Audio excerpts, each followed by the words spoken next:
The following is not meant to serve as medical advice. It is merely the story of my own journey and learning process. All the Unexpected, Season 2, Episode 6. What young children need you to know. So, welcome back. Hey. We'll call it a summer hiatus. Okay. It's fair, yeah. Full disclosure, having a toddler is time consuming, to say the least. You don't say. Yeah, so call it a summer hiatus, coming back on the heels of October. So European summer hiatus, I suppose, a little extended. This format of both of us being here, I think, has incidentally been one of the more well-received. And so to shake it up a little bit and spare the audience from 30 minutes of just me. Oh, that's not sparing them. That's just adding to the value. Yeah. You know? I had a kind of aha moment, I guess. And it all started on Instagram, which is funny place for things to start. And I was following some sort of gentle and conscious parenting accounts. And these little sort of tidbits of wisdom were shared every day. And I started to really they started to really sort of resonate with me, right? And I eventually, upon further investigation, found out that it was a book that most of these tidbits were coming from. And so I said to myself, in the busy life of toddler, are both of us going to get time to read a whole book? Sure. So, yeah. I got a lot of deep insight right now so far. Yeah. So the answer to that question, long story short, was no. And so I decided that maybe one of the more illuminating ways to do this would be for me to have read the book. Earmarked. I've got half a pack of Post-its here in the pages. Actually, full honesty, not Post-its, little pieces of construction paper, because I've got craft paper. Nobody was checking. Don't worry about it. Yeah, well, I'm here for transparency, right? So little pieces of construction paper that are orange and yellow because I've made turkey hands 2 years in a row. Oh, yeah, that's the scrap. See, we use everything here. So, yeah, look, upcycling leftover pieces of turkey hands to use as Post-it notes. And so, yeah, so bear with us, I suppose. And I guess the idea that I sort of have here, and we'll see how it fleshes out, is to kind of go through some of the things that I thought were most illuminating from the book and talk about our responses to those things and discuss if they're in line or akin to the sort of prescribed responses to those things. And so how far are we in that chasm of actual parenting and the goal of gentle and conscious parenting and kind of somewhere in between. And so, yeah. All right. I'm excited to learn. Okay. So the title of the book by a woman named Bridget Miller. And from what I read, she is not only sort of an expert, but also an early childhood educator. And I think that really spoke to me because anyone who's taught preschool tends to acquire a nice arsenal of wisdom after dealing. So a lot of people have 1 kid, 2 kids, 3, some 5 to 7 in more adventurous households, right? But rarely do people deal with 24 children, 7 hours a day, 5 days a week for years on end, except a preschool teacher. Yeah. And we're talking, 2 to 5. So full on toddler age up into school age. Exponential experience. It is. I did it for a year in an international preschool in Tokyo, Japan, actually. And it was quite the adventure and prepared me for a lot of things about parenthood. Your gross out factor's gone. Your patience is tested. And yeah, so I found that to be interesting. So Bridget Miller has written a book called What Young Children Need You to Know. And actually, it's funny because the title is Want You to Know, but that's crossed out with what appears to be a red crayon, and it says Need. And I think it's very clever cover art in that sense, because it sort of already talks about the sort of grace in editing that it gives you space for. So I'm gonna go into the first one, and I think this is an interesting topic because it talks about the expression of emotions. And so if you had to describe a day living with, what do we have, a full 2.5-year-old now, right? Yeah. What kind of emotional journey is that? I don't think they make roller coasters big enough, so that's not the right term. It's more like a space elevator, where you could go from one extreme to the other.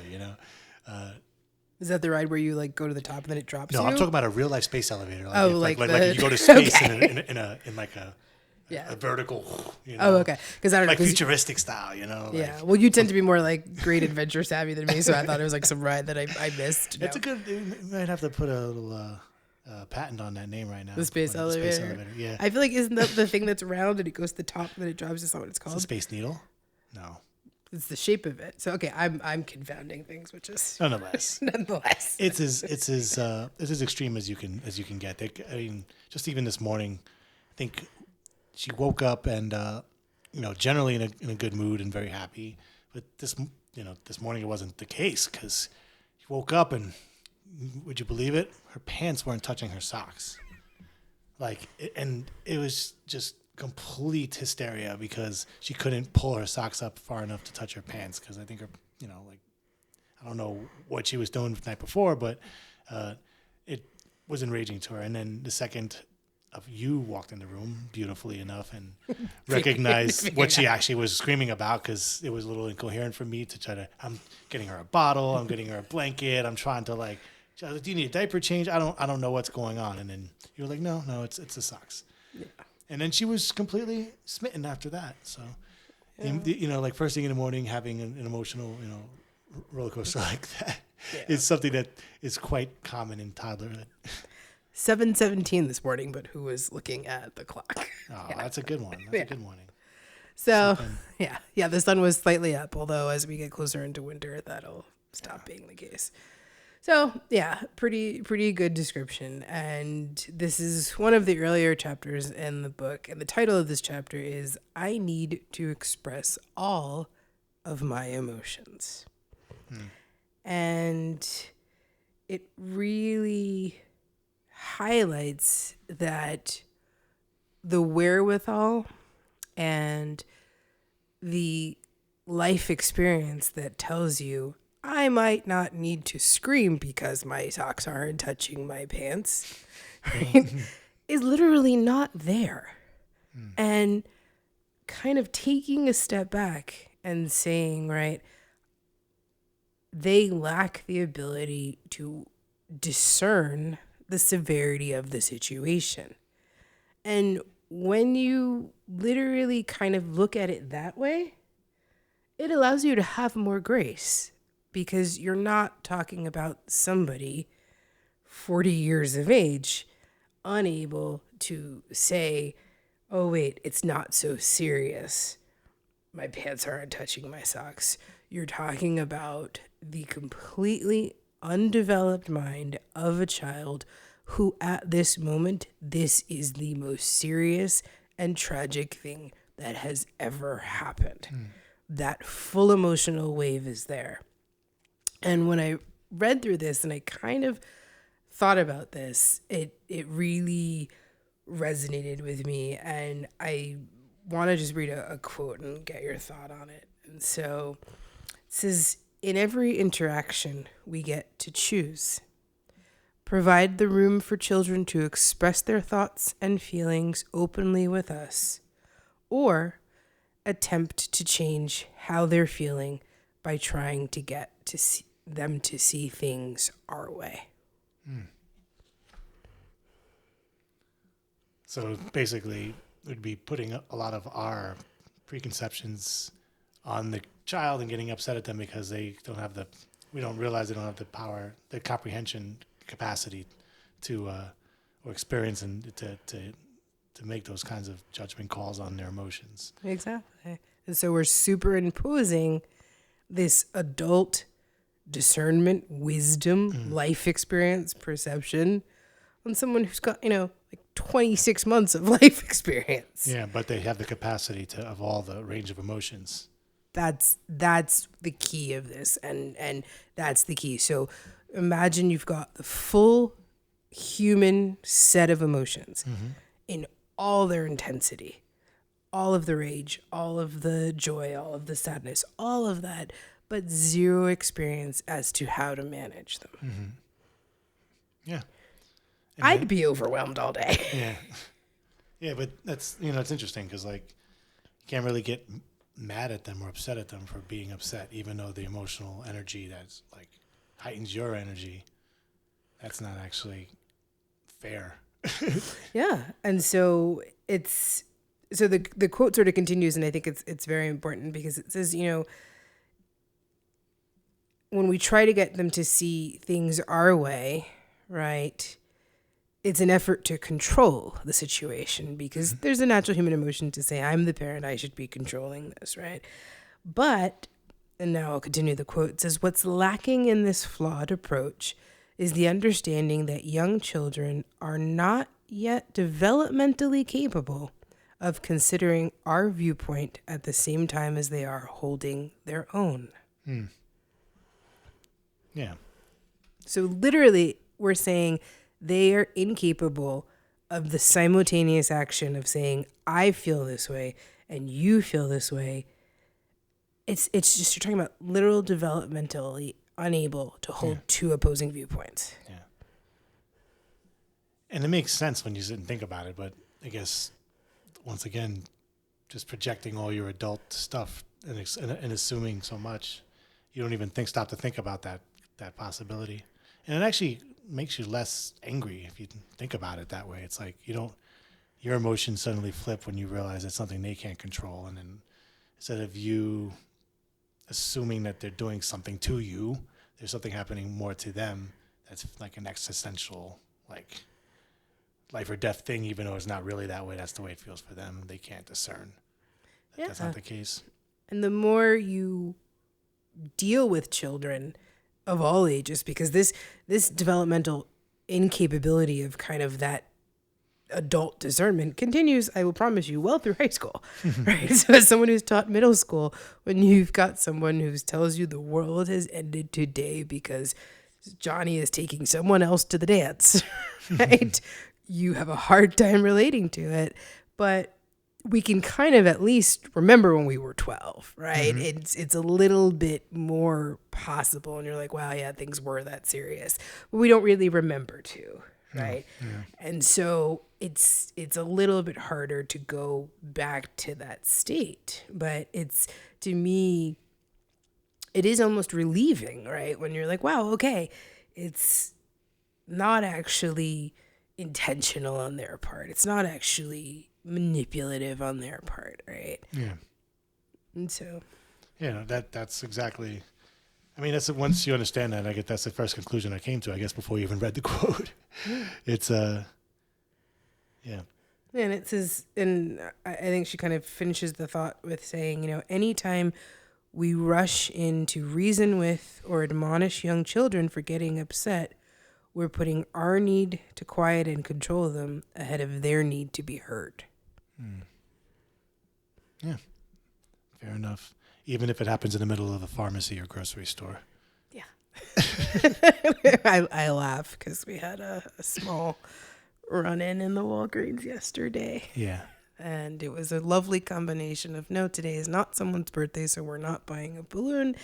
And we need a nap because we had woken up way too early that morning. And so, yeah, I think any parent will tell you it's one thing to sort of practice this approach of hearing a child out, giving them space, wanting to do that while a line full of people are staring at you with terrible mother look in your What would be their the best way to eyes. reason with a hysterical child? Then, I mean, obviously, getting your emotions in check is the first thing, which is what we just discussed. But, and like, what would be the thing that you could actually, I guess it's different from child to child, but sometimes the situation merits immediate action. Yeah, well, they say essentially, so what I like about this book especially is they give you a little, so they give you the problem, they give you the sort of normal response, and then at the end of each chapter, there's a literally, here's what you can do. And it's a little paragraph, and it's super helpful. And essentially, they're saying, as opposed to obviously, caveat, keep the kids safe, so let's not let them roll off a table. Exactly. Safety concerns aside, right? You physically remove them from danger, because here's the nice part about toddlers, you can still lift them. Right? Up till about this preschool I was a fan, like up until 4 years old, they're still pretty like mobile. You can pick them up. Potable children. Yeah. Potable would mean you could drink them, right? Portable Children. Portable children. Yeah, that's a whole other topic. Nonetheless, right?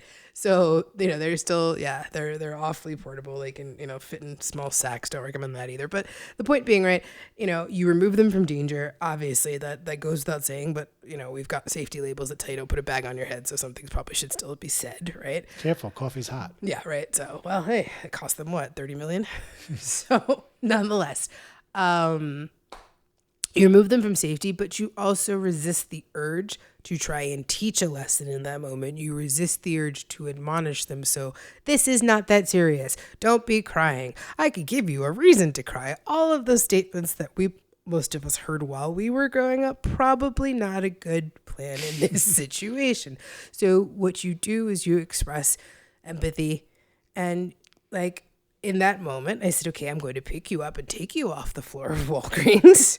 And as you scream and kick, I'm going to put you in the cart. But I'm going to tell you, I understand that you're upset. We can't buy a balloon today, but it's not somebody's birthday. And that's why we can't do it.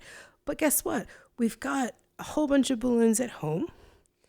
And maybe we'll get some there.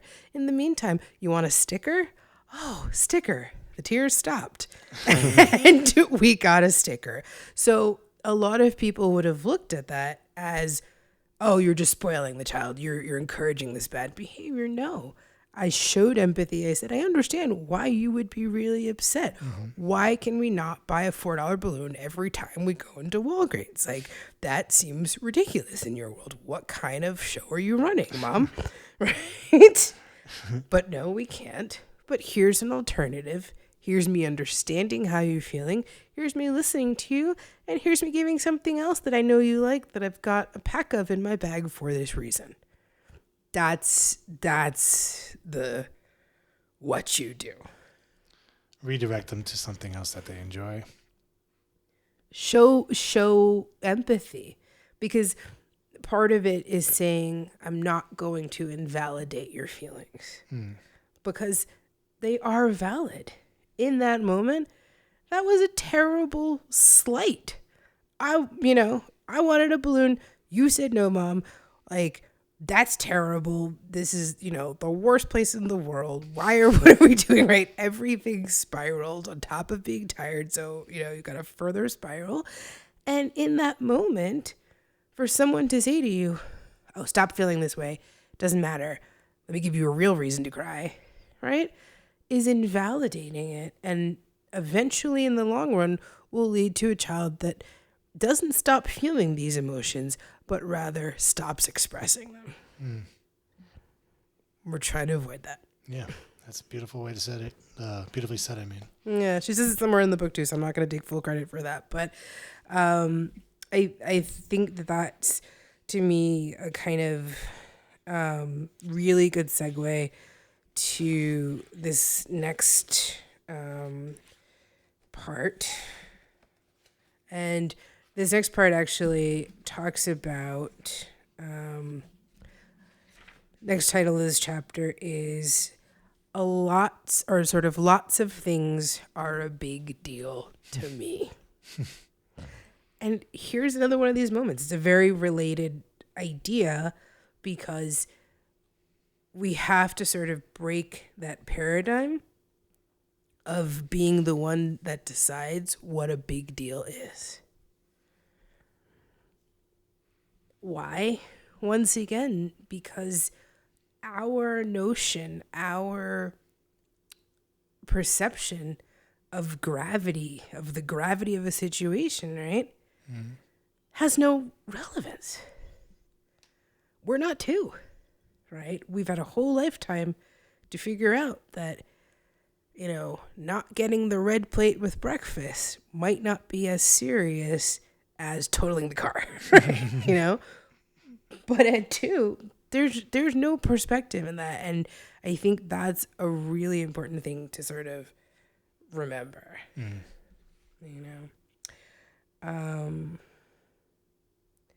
And so like it's literally, so I just kind of said the quote. So right, it's the idea that at their age, a young child has neither the perspective nor life experience to judge if something is a big deal or not. And the more you sort of drill that into your head, the less there's an urge for that, this is not a big deal. Why are you making such a big deal? Why are you being ridiculous? All of those statements that like come out naturally because they were so drilled into us, right?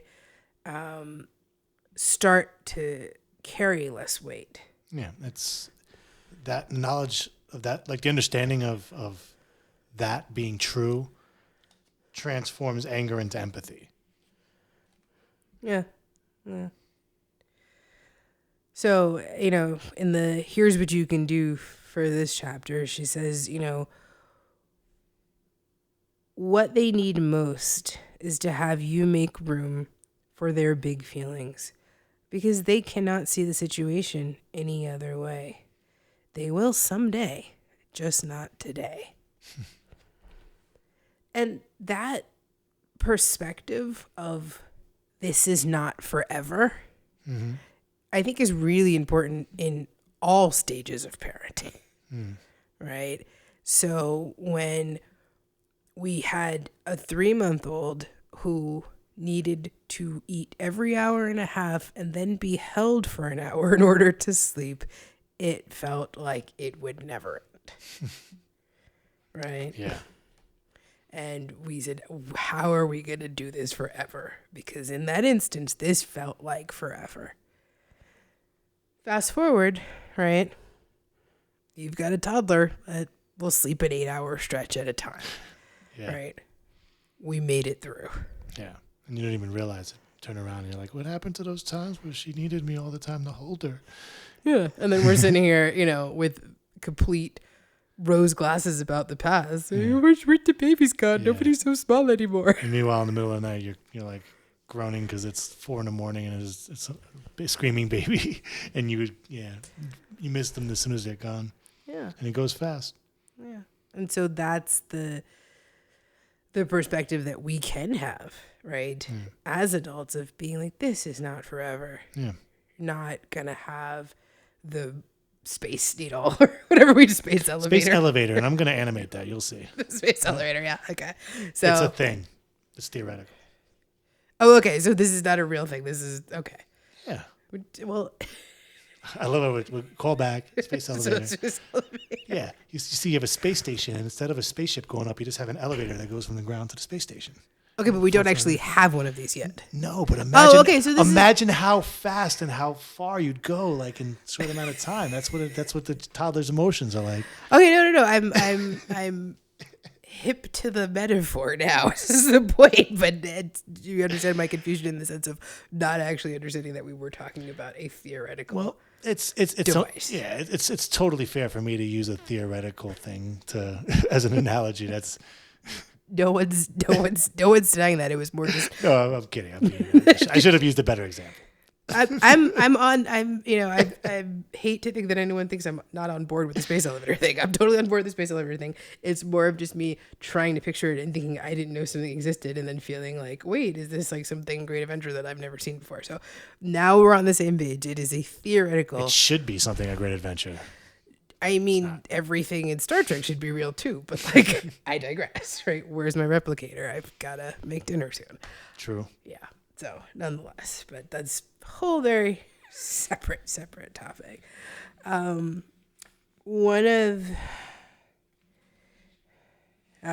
so I was looking for this, but I had the wrong page. So one of the big, I think, triggers for a lot of parents are tears.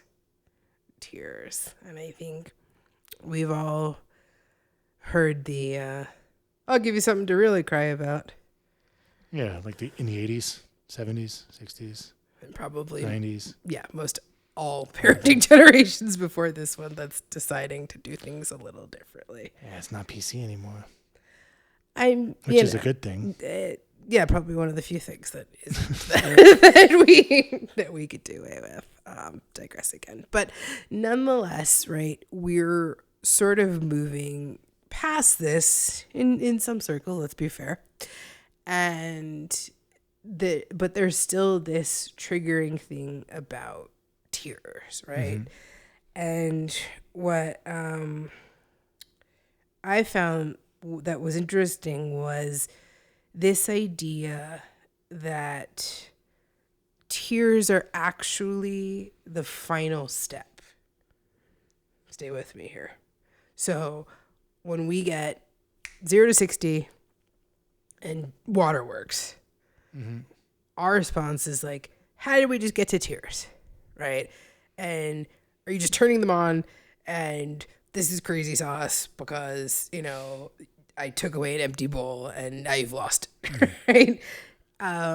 Turns out, in terms of the psychological process that we're talking about, and I'm going to read the quote here because it was really illuminating for me. It says, by the time a child cries tears of sadness, loss, or disappointment, they have already experienced the emotional hurt of things not going their way. When they burst into tears upon hearing they may not have another cookie, it's an indication they've felt the pang of futility associated with not getting what they so desperately want. Their tears are an external sign of the brain's acceptance of this very sad fact and shows that they've entered the emotional process of adapting to circumstances they can't change or control. Contrary to what many parents think, tears do not signal that the emotional system is not functioning well. Instead, they are the essential indicator that the child's healthy emotional development is taking place right before our eyes, and their tears are physiologically meant to draw us in to comfort and console them. So it's built into the code. They know that the tears are to trigger emotional response from the parent, not necessarily a result of what. That's fascinating. Never heard that before. Yeah. Yeah.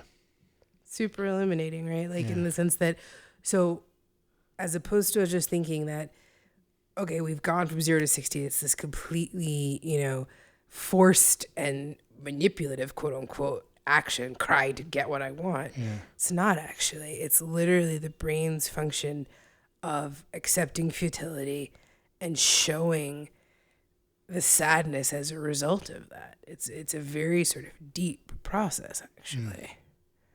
So yeah, it was very interesting. And then, she goes on to say, right, anytime we shame, ignore, or punish a young child for crying, we're circumventing nature's brilliant process of brain adaptation. And once again, this goes into a child won't stop feeling the need to cry, but eventually will know that there's a consequence for doing so. Yeah. It makes sense.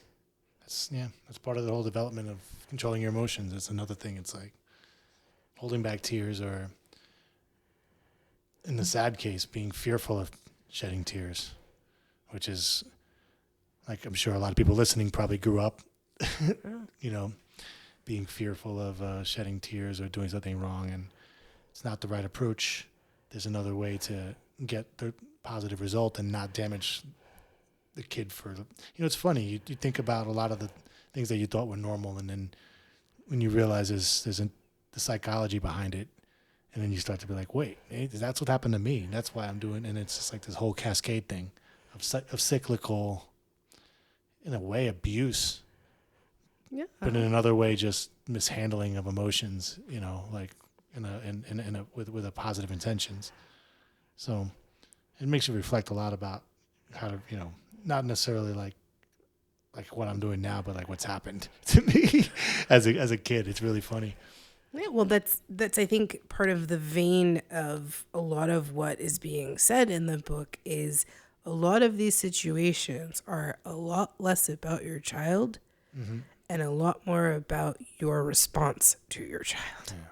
And that understanding that there's a very sort of symbiotic, there's a very two-way aspect to this relationship, I think really changes the thinking. And it's interesting that you kind of said people out there reflecting as adults, right?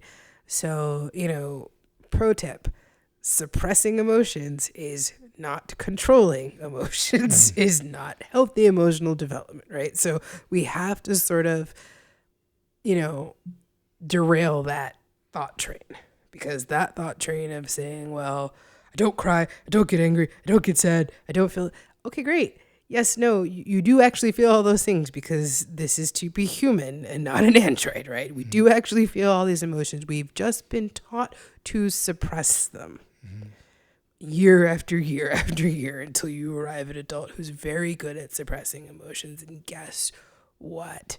That's really not what any of us needs to be doing. And that sort of realization of saying, wait, managing emotions, understanding an emotional reaction, understanding an emotion is very different than just saying, I don't feel that thing. And part of giving a young child space to feel all these things, as absurd as, socks not touching your pants may seem, right, is allowing them to become adults that hold space for those emotions and hold space for the sadness and the anger and the stress and the happiness and the joy, right? All the spectrum to be valid and to be honored, right? Yeah. Yeah, definitely. I mean, it changes perspective and gives a lot more peace to thinking about, where I've come from and where I'm at, and happy really about, what we're doing right now with our daughter. It's really encouraging. Yeah, and so Hope to break cycles. yeah, and it's an awareness, right? I think it's this first huge to say we have to admit you have a problem first, right? Like this kind of thing, right? But it's a self-awareness, and I think that's like a really good segue into the, like I said, a vein that's the center of this book. And so in one of the kind of few chapters later, after the one that she talks about tears, is the title of this one is Focus on How to Be With Me, Not How to Control Me. And there's a great quote here, and she says, anytime we find ourselves faced with a child who is struggling with themselves or against us, We must remember that our first priority is to be with them in their upset and not to join them in it. Yeah, that's well said. That's exactly what I was trying to describe in a way fewer words. It's beautiful. Yeah, exactly. Pay her the big bucks. That's right. But no, and it's this great moment of saying, right, you know, and some people will tell you, they're like, I turn the corner out of the room and I count to 3 and I come back, because that level of intensity from a child, especially, you know, your own child, right, is triggering. Like, let's use this word in the way that it's meant to be used, right? So it is in fact triggering. It will trigger your emotions. It will trigger all the things that you've been said. It'll trigger the inner child in you that is hearing someone say, I'll give you something to cry about. And you're thinking like, well, that's, you know, my first response, because it's so ingrained into you. Yeah. How dare you cry if I wasn't allowed to cry? Which should have nothing to do with whatever, you know, that's happening at that moment. Exactly. Yeah. But think about that being a natural response. Think about the sort of very base psychology that is someone having that response. I would never have been allowed. I would never have. How many times have you heard a parent? I would never have been allowed to do this. Yeah. Okay. So what? Yeah, right. But we somehow think that justifies our response, right? And it's like you said, a very intense cycle to break, right? In that sense. And so you know, I think it's very interesting because, you know, in the sort of here's what to do aspect of it, because I love it. There's these very sort of concise little, like, here's this problem, here's the solution, but here's what you can do in practicality. Because I think all of us can say, right, this theory is all well and good, great, you guys have all these words, you have all these theories, but, you know, in this moment, like, what the hell am I supposed to do if my kid's like screaming and losing, you know, their mind in the middle? What if you're in an intersection, perhaps? Once again, remove child from danger. I know, but like these things are very realistic. You see them all the time. It's probably happened to you, you know, like, you know, the mom's on the target run. They're like, in the middle. One hand on the stroller, the groceries are hanging off. There's a child that's kicking and screaming in the middle of an intersection, you know, toddler things, right? So, yeah. But here's what it's saying, right? It says, in your most trying parenting moments, make sure to take a few seconds to notice just how agitated you're feeling. What? Yeah. Yeah. If you let your heart go out to them when they're upset, you'll feel yourself soften as you guide them through their powerful emotions.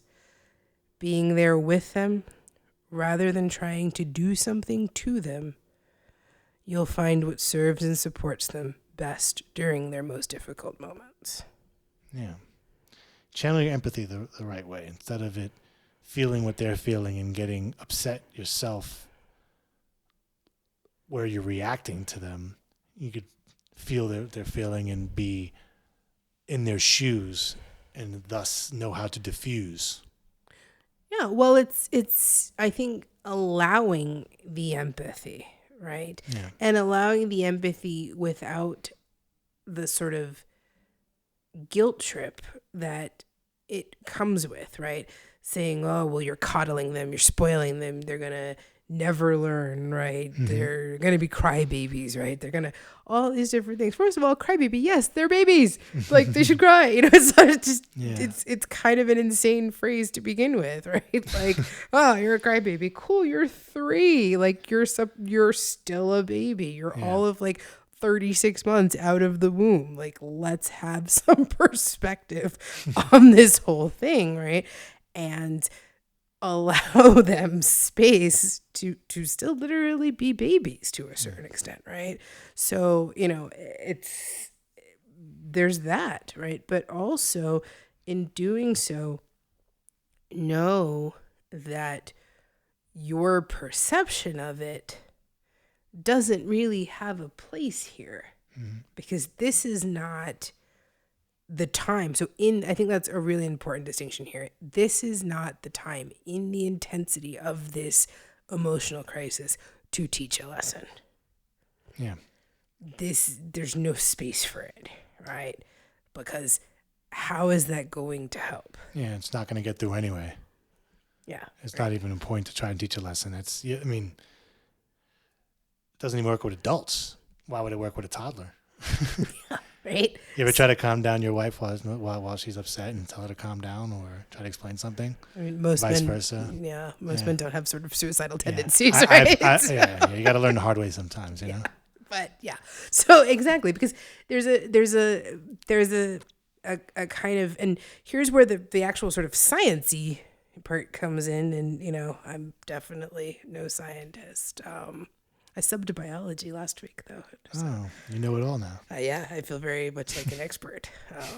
Well, it's okay. Science is a loose term these days. Topic for another time. Another topic, another episode.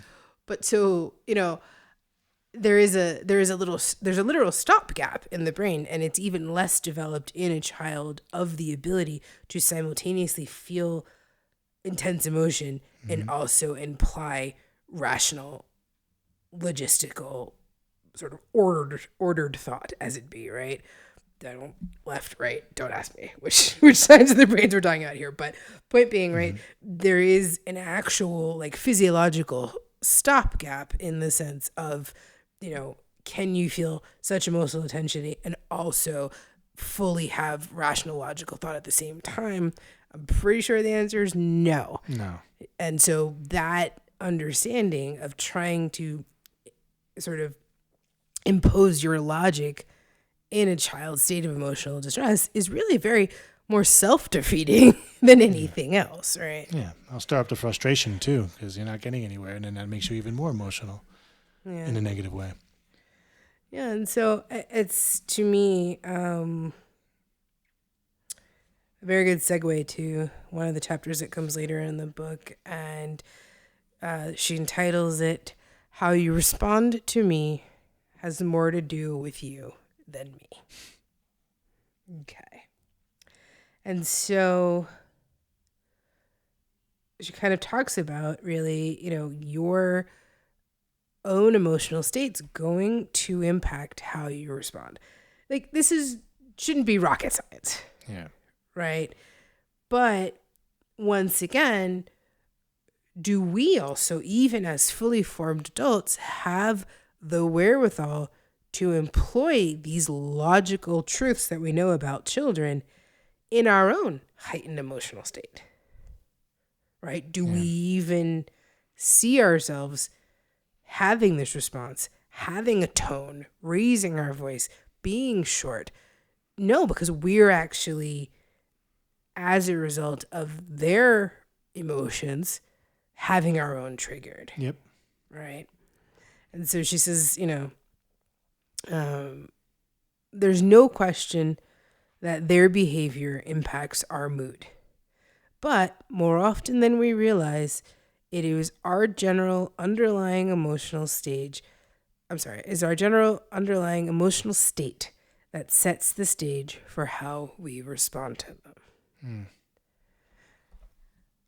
Do you feel that to be a resonant truth as your parent? Absolutely, a baseline, and it goes from there. So try to keep it more.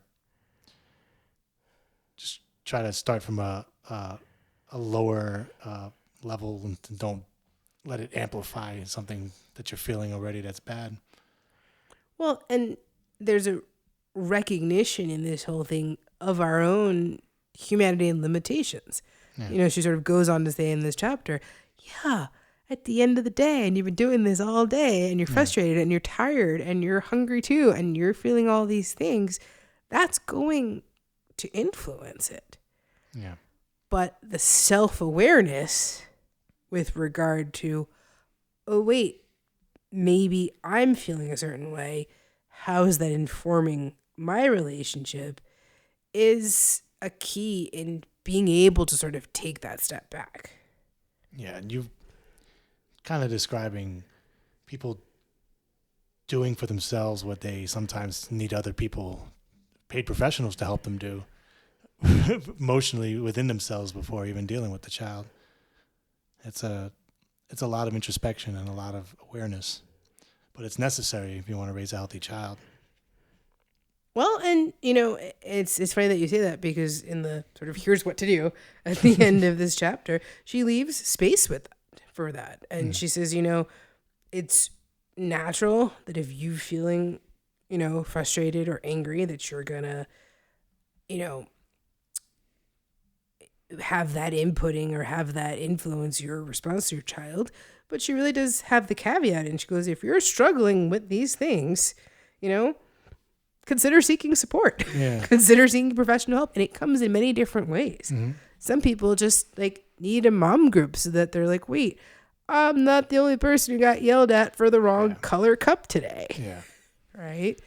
Or you are part of, or you follow, this is how this all started, like a mom Instagram, and you're reading these things and you're like, wow. Yeah. I was just about to say, the internet's a great place for that. And you found this, you found us, and it's, if you've had similar experiences, you're like, thank you. Somebody else knows what happened, like where I'm coming from. It's hard for even us to find people, to talk to about stuff who have similar experiences, being the things we've been through as NICU parents and stuff like that. So the internet is another great place to find support for these kinds of emotions. Yeah, I think it can come in a myriad of ways, and much like your own emotional response is going to be tailored to your own experience and your own childhood and your own current situation and stress levels and all these different things that sort of inform an experience, right? Because that's the part to really consider, right? We're not just saying, okay, you've got a toddler and they yell and this is how you feel, right? We're saying we were children who were told certain things, who saw certain things, who heard certain things, right? We were adolescents who saw those things be reinforced. We were adults that had a life experience, some of us many years before we had children, and some of us a few, right? Mm-hmm. And that all of those things inform the current emotional state. And then most people in the year 2022 can say it's been a rough couple of years, right? So that, if you've got, if you're a new parent, you probably went through a lot of stress tests. Regardless, right? Regardless if it was the extreme of our 109 days in the hospital, starting the day New York lockdown, or, the parent who just says, my kid's daycare has been canceled 17 of the 22 days this month. That you need to be somewhere else for something else that's important as well. And right. So there's so, I think now more so than ever, right? There's so many other things added into this emotional salad, right? Mm-hmm. And we need to recognize that our own well-being, our own, series of informed traumas and emotions and baggage, frankly, right? A lot of this is valid and has to be dealt with and will inform our parenting. And, finding an outlet for it one way or another, whether it is a professional, whether it is a mom's group, whether it is your cycling group because you go riding your bike once a week and that's your thing, find a way to find that quote unquote zen, right? Because it will change your parenting. Perhaps what helps me is thinking of end results. And I think of the end result of having a healthy child and think about the steps, then all of a sudden all those other things that seem so much harder are no longer harder because my priorities are obviously with the child. And you suddenly become it's easier to become more selfless. Yeah, well, that's interesting the way that you say that. So you're saying kind of taking the step back and looking at the healthy adult you want to raise. Yeah, exactly. Thinking about yourself now and be like, if I was to fix me, how would I make the perfect version of me? And then, because you don't want them to have the stresses and all the emotional baggage and all that stuff that you carry around, which whether you can help it or not, that's what it is, And think about the end result of a healthy child that doesn't have to deal with all that, don't they're going to pick up their own bags along their way in their life. You don't need to give them bags to carry as well. So think about that. And maybe, it helps me to be outside yourself. One of the hardest things to do is just to be able to step outside yourself and look at yourself from the third person. Look at your situation that you're involved with from the third person. But you need to do that in order to like really assess and get another perspective, because it's impossible to get a third person perspective unless you really just include a lot of empathy, I guess. Like it goes back to what we were saying before. Well, it's a question of, I think you're talking generally about self-awareness. Yeah, I'm talking about self-awareness essentially. Like right. it's kind of like but I'm thinking of self-awareness in the context of thinking of the results of your child. Like I'm speaking to I'm speaking to the the regular parent that loves their child more than anything in the world. Like maybe thinking about the results and knowing now the steps along the way. Like maybe you're doing something wrong that you didn't realize you were doing wrong, and it's just something that's ingrained. That's kind of the whole theme of what we're kind of talking about right now. Just for me personally, it helps to think about end results and think about, it takes away all your own emotional baggage, and it kind of like resets the way you react to things, and you can be more empathetic, or have a better perspective from the outside, like doing essentially what the paid professional would do, but doing it yourself, essentially. Like it's just a little trick that I do.